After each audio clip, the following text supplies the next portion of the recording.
લક્ષ્ય ન્યૂઝ, એક નજર, એક લક્ષ્ય. રવિન્દ્ર ખાખડી માર્ગ પર નાળાના કામમાં ગેરરીતિ અને ગુણવત્તાને લઈને સ્થાનિકોમાં ભારે રોષ.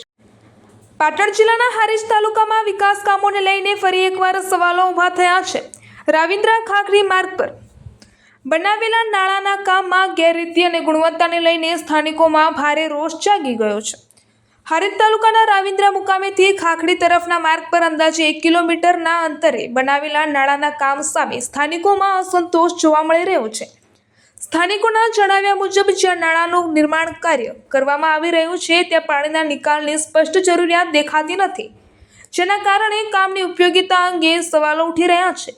સ્થાનિક સ્તરે નાળાના બાંધકામની ગુણવત્તા અને ખર્ચ અંગે પણ ચર્ચાઓ ચાલી રહી છે. કેટલાક લોકો દ્વારા કામમાં અનિયમિતતા થઈ હોવાના આક્ષેપો કરવામાં આવી રહ્યા છે. જો કે આ અંગે હજુ સુધી કોઈ સત્તાવાર પુષ્ટિ સામે આવી નથી.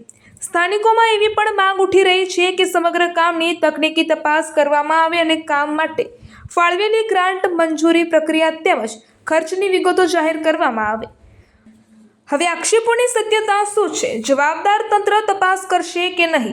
અને જો કોઈ ગેરરીતિ સામે આવશે તો શું કાર્યવાહી થશે? તેના પર સૌની નજર મંડાઈ છે. રિપોર્ટર પંકજ સાધુ, પાટણ.